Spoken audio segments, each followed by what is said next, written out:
Now I'm going to talk about some of the bits that we're doing to help you make sure that your spend on the infrastructure to operate that observability platform doesn't balloon out of control. So first, I'm going to talk about some of the changes that we're making on the cloud metrics side. So what we hear on the metric side from a lot of our users is, hey, I see the number of time series that I'm storing in my TSDB continuing to climb, especially as I onboard more and more teams at my company. But I'm not necessarily seeing better outcomes. It's not like I'm able to root cause things faster. And in fact, many teams that we talk to say, hey, I am pretty sure that most of these time series are just never being looked at. Someone's writing them, I'm storing them, but just no one ever bothers to query them back. So we've set out on a mission to understand, is that really the case? Is it true that much of the data that's being stored in this TSDB is not actually ever getting used? So to do this, we built some tooling that's going to analyze the metrics coming into Grafana Cloud and then compare it to how users are accessing these metrics.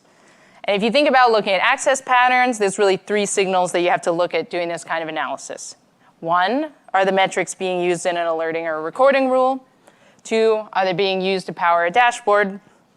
And 3, we look at 30 days of query logs. So that's going to catch if a metric is being accessed either via our API, maybe someone wrote a script, or if someone's using the Grafana Explorer view. For each metric, then, we're able to determine how it's being used. What type of functions are we performing to it? What labels are being used as selectors to slice and dice it or to group it up? And what do we see? We see that metrics fall then into 3 categories from here. There are some that are totally unused. There's been no reference made to it based on any of those 3 signals. Some are partially used, where we do see the metric being accessed, but there's a ton of labels being used to segment that metric into many, many time series, and people are only using a subset of them. Or the 3rd category, where we see the metric is being completely used. So all the labels on that metric are being used to slice and dice it. And now what I'm going to do is go through an example of each. We've run this tooling on our own ops cluster, and that's what I'm going to use to kind of walk through the whole flow.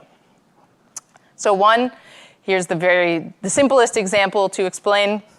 Here's a metric API server audit event total. It's creating 3,000 time series in our TSDB, and it is not present in any alerts, recording rules, dashboards, and no one has queried it in the last 30 days.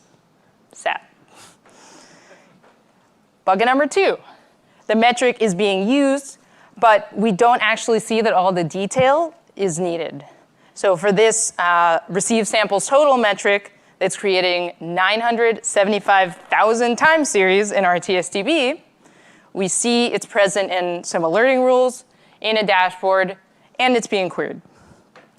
However, when we look across all of those access patterns, what we see is that actually only 4 of the 6 labels on that metric are ever being used to individually access the time series.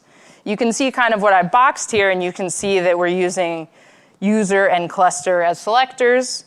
And when we're doing some operations, we're aggregating over cluster and job.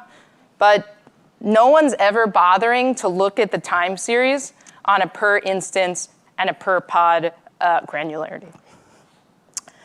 And then bucket 3. This is a case where all the time series under the parent metric are being used. So for this gateway to request duration seconds count, which is creating 2,000 time series, we see that it's not being used in any alerts or dashboards, but it is being queried. And when we look across all of those 73 queries, we see that all labels are being used in some capacity. The set of unused labels is empty. All right, great. When we ran this analysis on our own environment, we did see that a surprising number of metrics fell into that category 1 or 2, meaning either they're unused or only a subset of their labels are being used. Okay, now what am I supposed to do with this information? The sort of easy option is that you could just start throwing out a lot of these metrics wholesale. You say, hey, it's not very useful, just completely wipe it away. But we wanted to give you something better than the hatchet approach of dropping the whole metric. And we wanted to be able to realize some savings on these partially in-use metrics without making you re-architect how you label your metrics.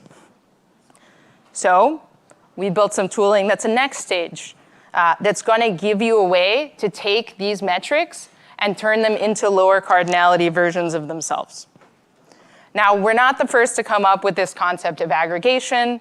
Other time series databases do have this. But we're the first to make it easy for you to know what to aggregate based on your own unique usage patterns. Now, let's go through an example of how this works. Let's take our nice friend, the first unused metric, API server audit event total. This metric was totally unused.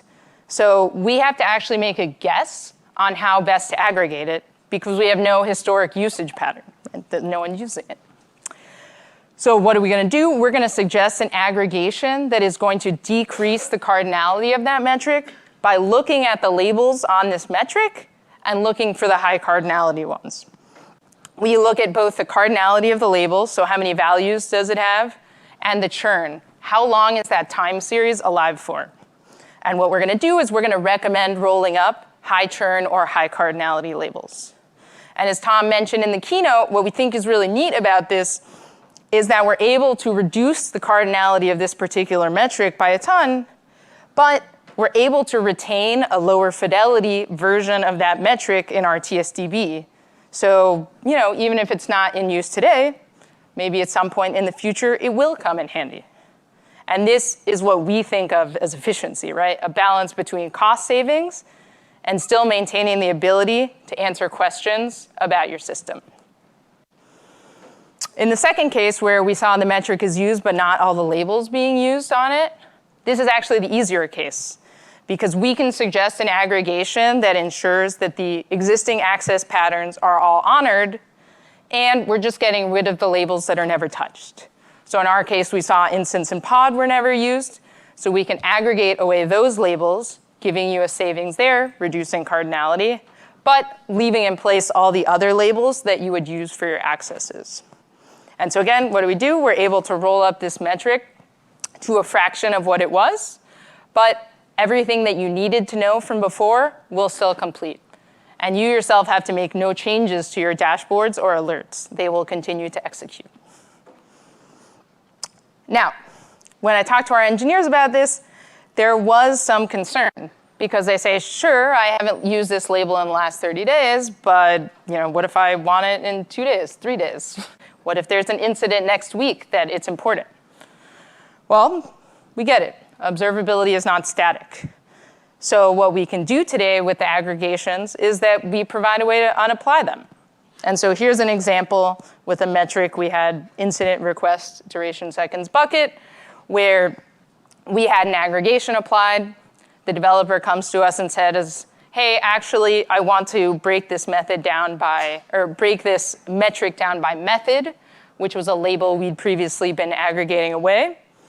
We unapply the aggregation, and then you can see the cardinality of the metric pops back up. And suddenly now they're empowered to answer this question they want. We are giving them back the fidelity on the metric so they can continue with their analysis. And this is what we call good cardinality, right? It's being used to answer a question about the system. So we've used this already in our own internal environment to great success. We are actively able to reduce the cardinality of our internal ops cluster by 39%. That's the delta between how many series are being sent to the time series database and then how many time series get persisted. And we actually believe that we can go significantly further than that because we right now only have a subset of aggregation operations that we can do. Right now, we're actively able to sum away certain labels, but we're looking at applying more functions, max, min, average, so you can have a variety of aggregations represented on certain metrics. And we think we could probably get this even higher Today, we're extremely conservative in what we recommend, which means that if a metric is queried even once, a label is touched even once, we say, OK, don't touch it. But you could see in the future that you might say, OK, if someone only issued a query for this once and it's not in a dashboard, like we could probably get rid of it. So as we are able to more intelligently improve our heuristics for what we suggest to roll up, we think we can get that savings number even higher. And what we're most proud of here is that we're able to realize savings for you, but doing it in a way that we aren't eliminating your ability to answer questions about your systems.